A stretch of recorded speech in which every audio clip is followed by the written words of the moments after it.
It is recording. That recording? It is recording. I'm under duress. I just want to on record. Okay. All right. Let's see. My name's Edward Martin.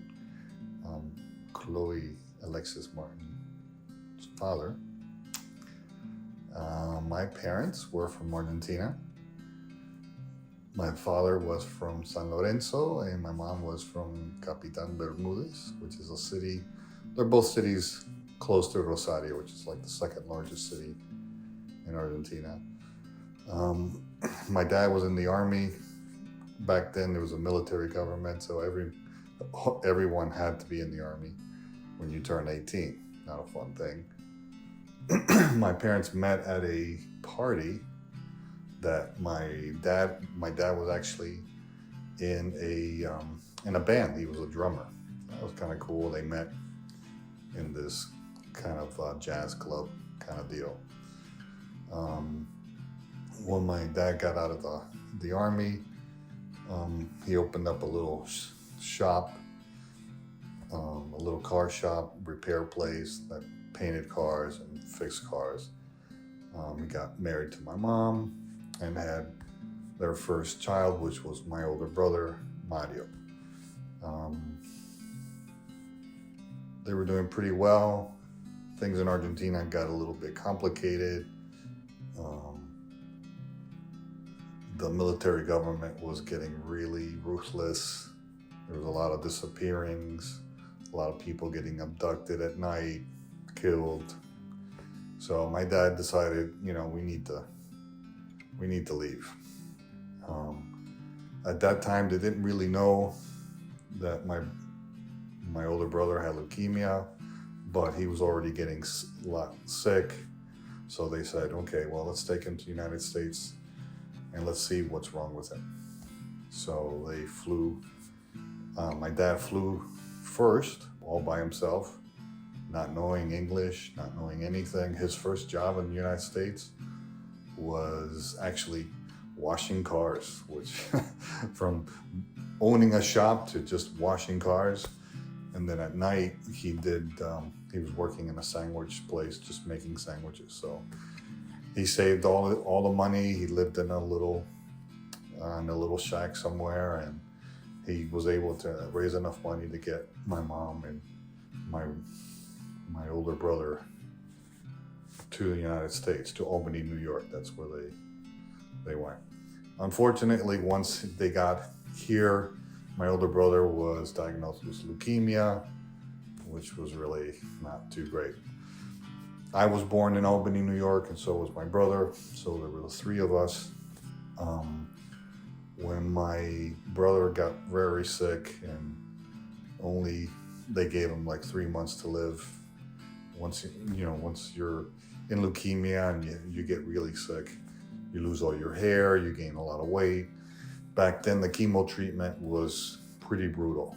So his dying wish was really to be back in Argentina, to be with his friends and stuff like that. So my dad actually listened to him, and we all flew back to Argentina. There, since they didn't have the chemo treatment, they took him off the chemo treatment, and he actually lived for 3 more years, which was pretty amazing. And me and my brother grew up there a little bit. We then came back after my brother died. He was 11 years old and I was only 5 years old back then. So we came back to the United States. From there, we went to Florida. We lived there for a while. I went to school here in high school, and then I went to school in Texas A&M for naval architecture. And I got a job in Connecticut, designing nuclear submarines for General Dynamics. And that's where I met my wife, Maria, at a Macworld show in Boston. So that's where we met. That was interesting, because I wanted to be a Mac programmer. I wanted to get out of Connecticut. I wanted to go back home to Florida. So that's how I met my wife. Then I left Connecticut. I got laid off after I guess when the Berlin Wall came down, there was really no need to keep building all these nuclear submarines and stuff. So they stopped building the nuclear submarines, and I would say 40% of General Dynamics engineers got laid off in a span of a couple months. That was pretty hard going. After I got laid off, I came back to Florida. I was here for a while. We decided to go to California because that's where all the great computer jobs were being held at. So we went to California for a while. And honestly, we always missed Florida. We decided to get married. So we got married in Lake Tahoe. And after we got married, we decided to come back to South Florida. And in South Florida, we started our business, which was Mars Software, which we were doing software for the Apple Newton, and then for the Palm Pilots, and then we started doing accessories. And then when the iPod came out, we started doing accessories for the iPod, and that really took off, obviously. And then from there, we started doing cases and accessories for the iPhone, so that went really well. We also opened up a Montessori school, and that's where we had our first child, Marcus, in 2003. And after that, 2 years after that, we had Chloe in December of 2005. All of my grandparents were born in Cuba, both my mother's and father's side, and all four of them had origins from Spain. My parents met when my dad went to work on my maternal grandfather's farm. He was a foreman there for some time. He had grown up on a farm at his father's house, but they eventually retired, sold the farm, and bought a townhouse in the city, so my dad went to work for my other grandfather. And met my mother that way, and they were married in December of 1955, and I came along in October of the following year. In 1959, Castro took over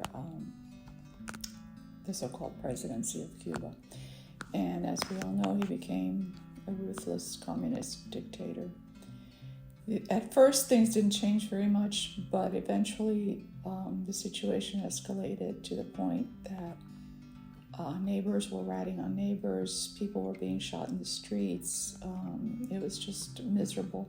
The rationing came into being, and people were thrown in jail if they were caught with 2 loaves of bread. My dad wound up in jail because of that, because my grandfather gave him his groceries to take home, and my dad was caught with a double set of groceries and thrown in jail, even though he tried to explain he was just carrying his father's load home. And things like that, just horrible injustices, murders.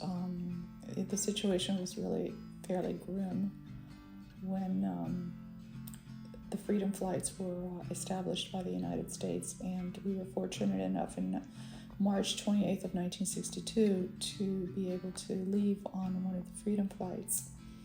And one of the stories that sticks in my mind at that time was one that my father told me years later. I was 5 at the time, and my younger brother Robert was 2. We were boarding the flight, and in those days, at least in Cuba at that time, there were no jetways, so it was a ladder that was pushed up to the side of the plane out in the open on the tarmac. And we were at the top. It was my parents' turn next to go inside to show their ticket and go inside the plane and find their seats, when my dad says he looked down and saw that my 2-year-old brother was peeing over the side of the stair, and he was peeing right on a militiaman, and he just said his heart plummeted to his feet, and he thought, that's it, we're dead. The way they've been, just doing random killings and all the horrible things that have been happening, he thought that was it for us. But God was on our side that day. But apparently the militiaman had a sense of humor. He had kids. He kind of waved it off as no big deal, and we were able to get on the plane and come to the U.S. I got to Miami, of course, not knowing a word of English and having to start school and pantomime my way through things that I needed until I learned enough to get by. I remember my mom was a big figure in my life at the time. She was ferociously overprotective of us. I mean, this is a woman who came charging out of the kitchen with a bloody butcher knife when she heard men's voices in our house. And it turned out it was 2 police officers that had come to our door by mistake, and we had let them in.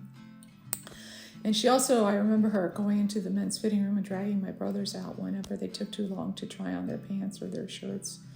And the screams of the other guys, "Hey lady, you're in the wrong room," and just silly stuff. I also remember how difficult she was when my prom came along, because she wouldn't let me have a date. And we argued about it. She said I could go with her, but who wants to go with her mother to the prom? I finally talked her into letting my cousin escort me, so at least I got to go to the prom. After I graduated from high school, I went on to study architecture at UM. I got my degree there. I met my first husband there. We married, and both of us went on to graduate school at Cornell University, where I got a master's degree in architecture and urban design with a minor in history. After that, we came back to Miami. I had my oldest daughter was born there, Allison, and my husband and I later divorced, and I met my current husband in Boston at a Macworld show in 1990, I believe it was. And we later married, and I have 2 children by that marriage. Marcus, my son, and Chloe, my youngest. I remember how close my mom was to my grandfather. She really respected him. Actually, all of my aunts and uncles did. My mother had 11 brothers and sisters. And after my grandparents came from Cuba, we used to have the most incredible family reunions 3 or 4 times a year with all the cousins, and it was just an amazing time. My grandfather had become wealthy during the Depression. He had started buying land and clearing land and buying cattle and raising cattle, and everybody thought he was insane because nobody had money and things were really, really bad. But he figured it wouldn't be bad forever, and eventually things did turn around, and he made a lot of money off of his agricultural endeavors and his ranching, which of course he lost after the revolution, and came to the United States and basically died a poor man. But he used to always tell us, you need to be kind to the people you meet on the way up, because they're the same people you're going to meet on the way down. And that was illustrated to me when he passed away, because at his funeral, 2,500 people showed up. And the funeral director, I remember him talking to me because I had gone with my aunts to make the arrangements, so he knew who I was. And he kept saying, "You guys are lying about who he is. He's got to be some dignitary or some very important person, because this is unheard of. We never get this kind of turnout at a funeral. I mean, you get maybe 50 people." But that was my grandfather. He was obviously kind to a lot of people.